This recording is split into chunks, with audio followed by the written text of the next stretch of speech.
Sevgili dostlar, bugün sizleri Haliç kıyısından selamlıyoruz.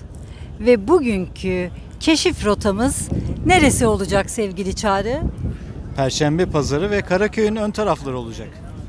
Evet, Karaköy'ün artık İstanbul'a değil sadece Türkiye'ye nam salmış o efsane çarşısını gezeceğiz. Perşembe Pazarı'nı gezeceğiz.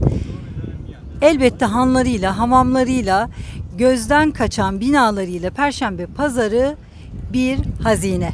Bugün elimizden geldiğince o güzelliği sizlerle paylaşacağız. Bu videoya sahilden başlamak istedik. Çünkü Karaköy'ün en önemli bölgelerinden biri hiç şüphesiz sahildir. Sahilden içeri girdiğinizde de artık tarihi yapılar sizi karşılamaya başlar. Ve hemen tarihi Yahya Paşa Çeşmesi'ni görürüz. Yıllar önce bir videomuzda bunu YouTube videomuzda dostlarımızla paylaşmıştık. Evet, hatta o görüntüleri ben tekrardan bu videoya monte ederek şu anda büyük bir ihtimalle mesela görmelerini sağlayacağım. Tabii ki Karaköy Osmanlı döneminden de öncesine dayanan bir yer olduğu için oldukça fazla ve uzun bir geçmişe sahip. Ve bence sevgili Gonca, İstanbul'un neyle tarif edersin, İstanbul nasıl tarif edilir dersen ve bunu bir semte indirgeyecek olursan aslında orası bence Karaköy'dür.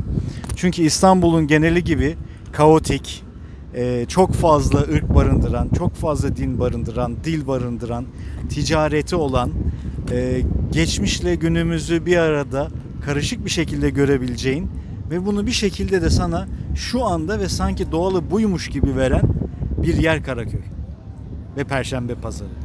İşte biz de bu geniş anlamdaki bölgenin minik bir kapsül halini Karaköy Perşembe Pazarı'nı gezeceğiz ki İstanbul'un çok eskisinde ta Cenevizler'de ticaretin kalbinin attığı yer neresiymiş ve nasıl bir tılsım ki ticaretin kalbi hala Perşembe Pazarı'nda atıyor. Evet, oldukça önemli bir yer ve tarihi dediğimiz gibi Bizans İmparatorluğu dönemindeki Ceneviz kolonisine kadar uzanıyor. Yani bizim burada göstereceklerimiz size yaklaşık 1000 yıllık bir geçmişe sahip.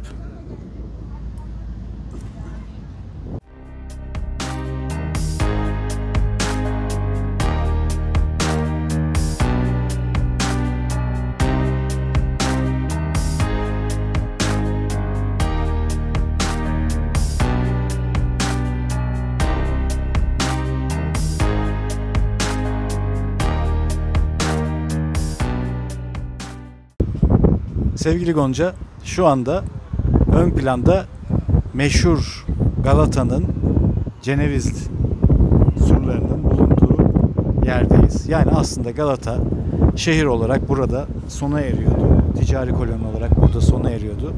Hemen arka tarafta ise bir Mimar Sinan eseri bulunmakta.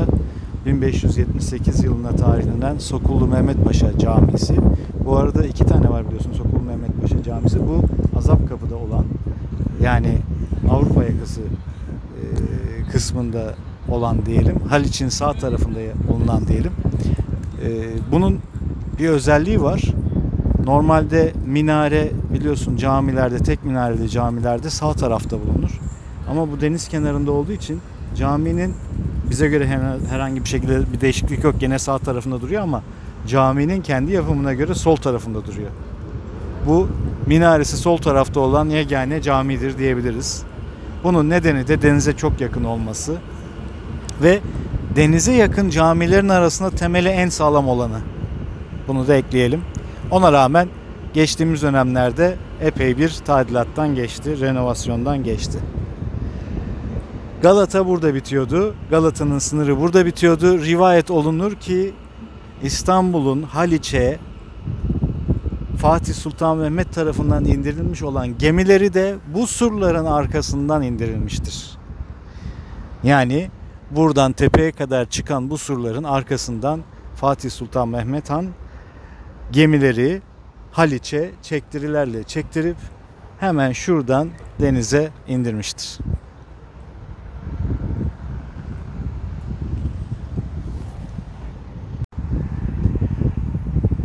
Bir zaman düşünün ki o dönemde aslında kullanılan malzemeler her daim yenilenemiyor. Yani hem öyle bir beceri yok hem de bunu bir yerlerden getirmek çok uzun sürüyor. Dolayısıyla da burada gördüğünüz surları tekrardan yenilemek için kullanılan taşlar da genelde bir önceki yerlerde kullanılmış ya da yıkıntıların arasından getirilmiş taşlar.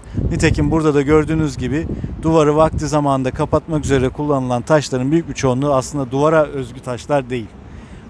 Evet, burada hemen yatay sanki bir objenin başı gibi, değil mi? Evet. Şuradaki detay. Evet, bakın şurada. Aynen o tarzda taşlarla bunu görebiliyorsunuz. Bunu aslında surlarda, kale duvarlarında birçok yerde görebilirsiniz. Yani bulduklarıyla doldurmuşlar aslında.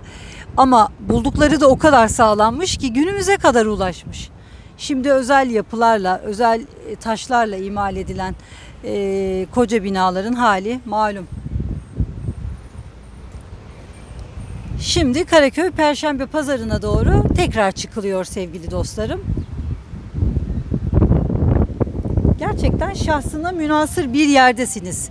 İstanbul'un böyle tam orta yerindesiniz. Ceneviz döneminde olduğunuzu düşünün. Bakın karşıda İstanbul, işte yani tarih defteri aynen. gibi. Gonca şu anda konuşamıyor çünkü gerçekten yani öyle bir noktadayız ki biz şu anda Galata'dayız. İstanbul karşısı. Yani bu 1453'te de böyleydi. Nasıl derler? 1700'lerde de böyleydi. Burası İstanbul, pardon, burası Galata. Ben de şaşırdım. İşte ben de öyle şaşırmıştım sevgili dostlar. Bana konuşamıyor dedi ama. Burası Galata, karşı taraf İstanbul. Bugün bile aslında eski İstanbullular arasında İstanbul'a gidiyorum deyimi, terimi kullanıldığı için biz bunu rahatlıkla söyleyebiliyoruz. İstanbul karşısı.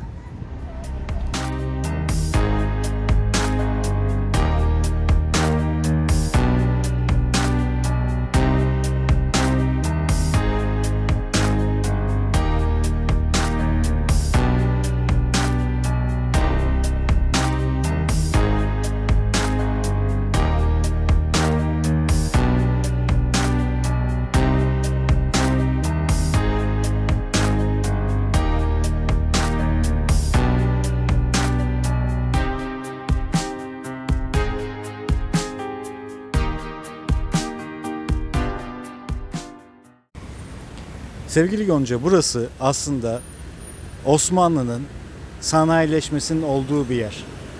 Fakat Osmanlı'ya ilk başlardan beri hizmet ediyor. Bunun en büyük delillerinden bir tanesi de hemen karşımızda bulunan Fatih Bedesteni. Fatih Bedesteni Ayasofya Camii Kebiri'nin vakıfına para getirsin diye, vakfının gelirini karşılasın diye yapılmış olan bir bedesten. Evet, Evliya Çelebi seyahatnamesinde eski bedestenden İstanbul'un kalabalık ve seçme yerinde Osmanoğullarının büyük hazinesidir ki güya kahkaha kalesidir diye bahseder. Bütün sefere gidenlerin, vezirlerin ve ayağının malları buradadır ki yer altında nice 100 demir kapılı mahzenleri vardır der. Buranın yapım tarihinin ise Fatih Sultan Mehmet tarafından 1453 yılında yapılmıştır diye belirtir.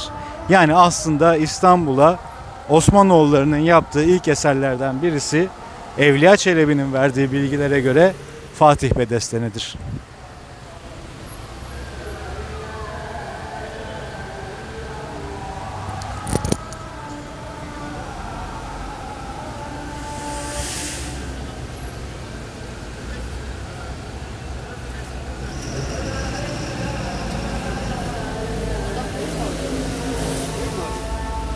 Garajda birkaç kişi var da bakar mı? Sadece bir kişi değil.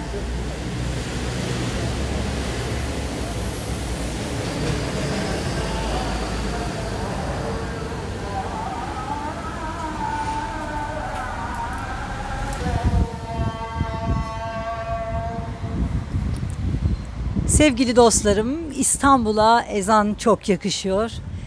Ve de az önce Arap Camii'nden dinledik. Daha sonra bir camide ezan bitiyor, sanki diğeri başlıyor. Bir senkronizasyon içinde ahenkle insana huzur veren ezan sesi hiç şüphesiz İstanbul videolarının baş köşesinde geliyor, yerini alıyor. Ve biz bu güzellik içinde Perşembe Pazarı'nda gezmeye devam ediyoruz. Perşembe Pazarı tarihi yarımada içinde, İstanbul'un eski İstanbul dokusu içinde çok önemli de bir yerde.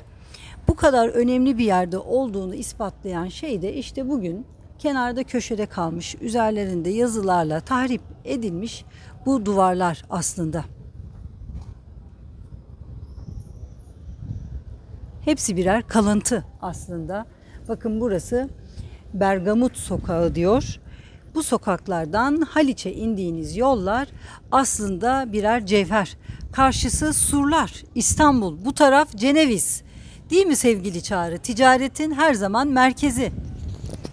Evet, aslında bu topraklar, yani İstanbul'un bu kısmı gerçekten de çok uzun yüzyıllar boyunca sadece Osmanlı döneminde değil, ondan evvel Bizans döneminde de ticaretin merkezi olmuş ve aynı zamanda bir koloni olarak başka bir ülke tarafından yönetilmiş. Yani Bizans Konstantinopol'ün sahibiyken buranın sahibi Cenevizlilermiş. Dolayısıyla da burası bir aslında ticaret kolonisiydi. O tarihten bu tarihe de bu özelliği hiç ama hiç değişmedi. Zaten bakın ileride sarı binanın yanındaki kalıntılar, her köşedeki taşlar size o Ceneviz döneminin birer işaretini çığlık çığlığa haykırıyor gibi.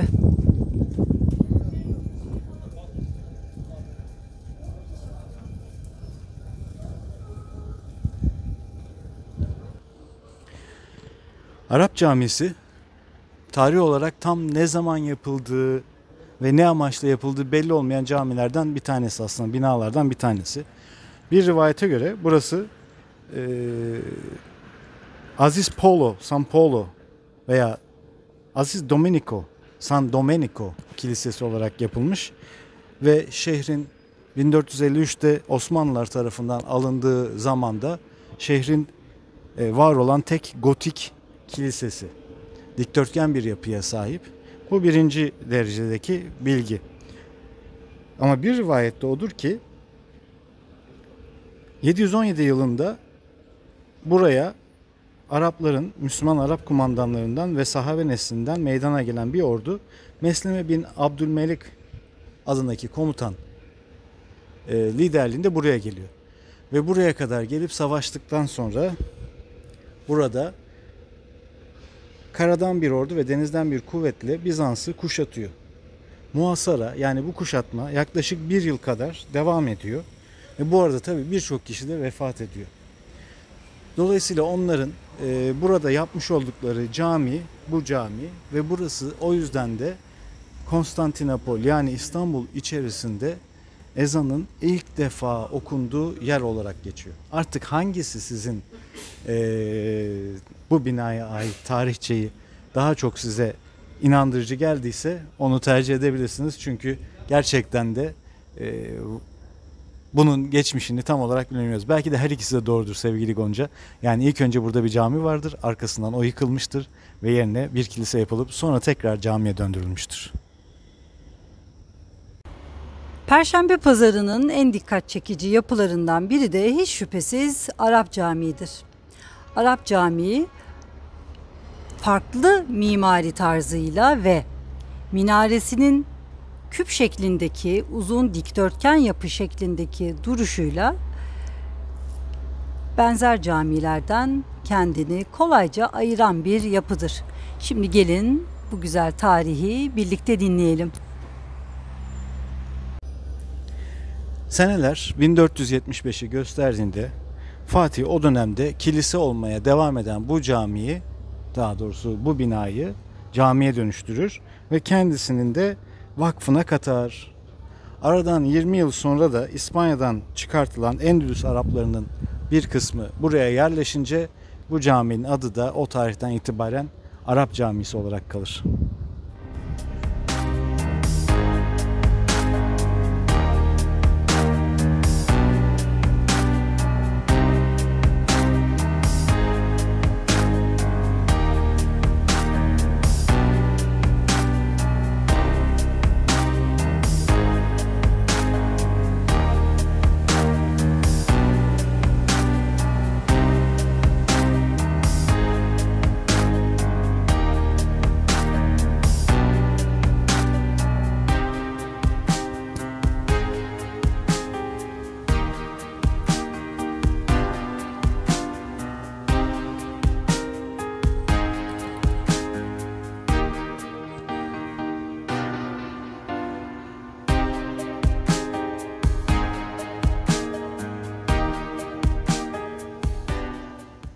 Evet sevgili dostlar, Arap Camisi'nin hemen avlusundayız, arka tarafındayız ve burada Hazreti Mesleme bin Abdülmelik radıyallahu an yatıyor diye yazılmış. Şimdi size şöyle anlatalım. Burası Arap Camisi olarak demin söylediğim gibi çeşitli rivayetlere sahip olunan bir yer. Aslında bir gotik kilisenin camiye dönüştürülmesi durumu söz konusu Fatih Sultan Mehmet'in İstanbul fethinden sonra ya da buraya ta Hazreti Mesleme bin Abdülmelik radıyallahu an zamanında gelen Arap orduları tarafından buraya yapılmış olan bu caminin önce kiliseye çevrilip sonra Fatih Sultan Mehmet zamanında tekrardan camiye çevrilmesi durumu söz konusu. Fakat buradaki hata şu. Birincisi Mesleme Arapların o dönemki en önemli Emevi komutanlarından bir tanesi olarak evet İstanbul'u kuşatıyor. Fakat bu kuşatma burada Arap Camisi'nin yapıldığı söylenilen zamandan daha sonra gerçekleşiyor. Yani aslında Mesleme buraya geldiğinde bu binanın zaten burada var olması gerekiyor. İkinci sıkıntı şu. Şimdi burada Hazreti Mesleme bin Abdülmelik'in mezarının olduğu söyleniyor ama şöyle bir durum var. Mesleme dediğimiz gibi Emevilerin önemli komutanlarından birisi ve o dönemin gerçekten önemli karakterlerinden bir tanesi ve dolayısıyla İstanbul'daki 13 aylık kuşatması sona erdikten sonra burada kalmıyor. Buradan tekrardan Azerbaycan'a geçiyor. Yani bugünkü Azerbaycan bölgesini ve Hazar İmparatorluğu'nun Türklerin bir diğer önemli devleti olan Hazar İmparatorluğu'nun topraklarının fethine giderek orada uzun bir çaba sarf ediyor ve ömrünün kalan kısmında da o bölgede savaşıyor. Daha sonra başarılı olamadığı düşünülüp görevinden azledilince de bugün tahminen Kuzey Suriye'de olduğu düşünülen kendi mülküne gidip yerleşiyor ve orada da ölüyor. Yani sevgili dostlar, bugün Arap Camisi olarak bilinen ve tahminen de kendisinin İstanbul'a geldiği dönemde zaten burada var olduğu bilinen bu binanın hemen arkasındaki avluda yatan kişi aslında Hazreti Mesleme bin Abdülmelik değil. Kim olduğunu bilemiyorum tabii ki ama kendisi büyük ihtimalle Suriye'deki kendi topraklarında ona verilen Emevilerin ona bahşettiği topraklarda, ona verdiği topraklarda öldü ve orada bir yere gömüldü. Sonuçta burada ölmedi. Buradaki savaşlarda da ölmedi. Mesleme'nin buraya gelip burada öldüğünün herhangi bir kaydı da bulunmamakta.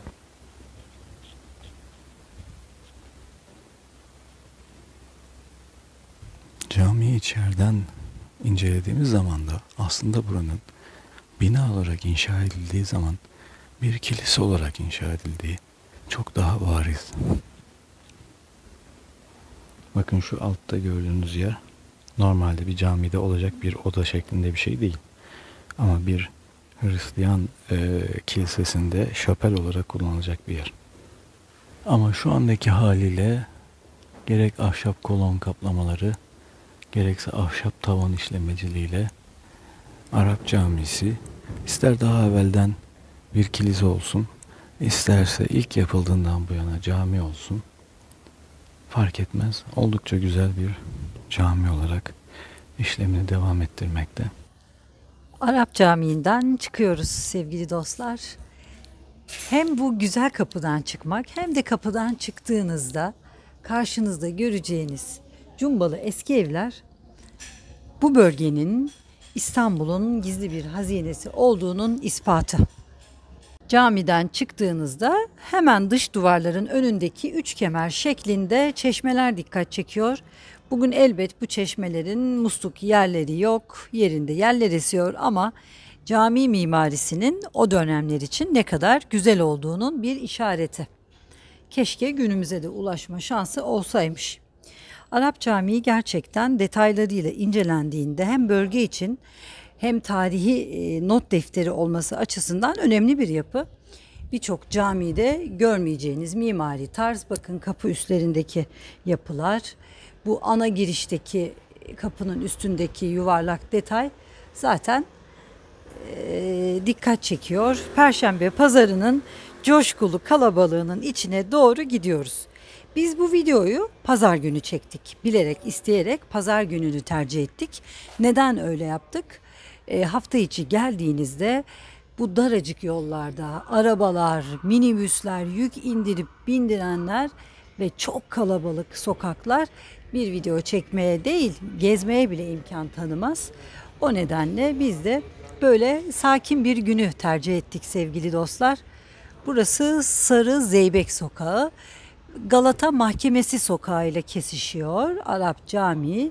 Sol taraftan giderseniz de Galata'ya doğru yol sizi alır götürür. Mahkeme lokantasının önünden yukarı doğru ilerliyoruz ve karşımıza hanlar çıkmaya başlıyor. Bereketoğlu Han. Gerçekten çok güzel, çok keyifli bir sokak. Pazar günü olunca, dükkanlar da kapalı olunca işte böyle ünlü simaları resmettiklerini görüyoruz. Bu dükkanların dışındaki güvenlik önlemlerine. Zeki Müren karşımızda, Barış Manço karşımızda, keyifli. Akgül Han ve yanında bir han daha, 1881 tarihli. Ticaret Han yazıyor. Evet. Ticaret Han, Türkçesi de aşağıda. Evet. Çok keyifli, çok güzel bir sokak burası. Evet, burası Karaköy'ün önemli yerlerinden bir tanesi. Hemen aşağıda da mahkeme binası var zaten. Cenevizlerden kalma ama tabii şöyle bir durum var. Burası çok uzun süredir çok da hak ettiği şekilde bir şeye sahip değil. Ne derler? Korunmaya sahip değil. Gördüğünüz gibi her tarafta daha çok nalbur tarzı dükkanların bulunduğu bir yer var. Mesela bu da 2. Mahmut Han çeşmesinden arta kalanlar diyelim. Hani çeşmesi diyemiyoruz çünkü çeşme olduğunu gösterir, çok fazla bir şey kalmamış durumda. Tarihi açıdan önemli olan 1800'lerden kalma yaklaşık 200 yıllık bir çeşmenin ayakta kalan son gravürleri. Artık yazısı da okunamaz hale gelmiş. Buraya ticaretin merkezi de desek, tarihi binaların güzelliğini izlerken tarihi bir kitabın sayfalarında geziyor gibi olduğumuzu hissederiz.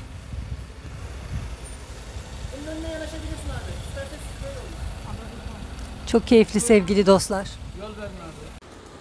Perşembe pazarının işte levhasında görüyoruz değil mi? Güzel bir gezi oldu. Perşembe pazarının yokuşlarını tırmandıktan sonra da yol bizi Bankalar Caddesi'ne çıkarıyor sevgili dostlar. Bankalar Caddesi'ne geldiğimizde de sağlı sollu binalar, Osmanlı binasının eski merkezi, Kamondo merdiveni ve Galata'ya tırmanabileceğiniz merdivenli yokuşlar çıkıyor karşınıza. Sizlerle yine çok güzel bir gezi yaptık. Bu güzel gezide umuyorum Perşembe pazarının o güzel ortamını sizler de seyretmiş ve keyif almışsınızdır. Biz sizleri Perşembe pazarından sevgiyle, saygıyla selamlıyoruz. Sağlıcakla kalın sevgili dostlar.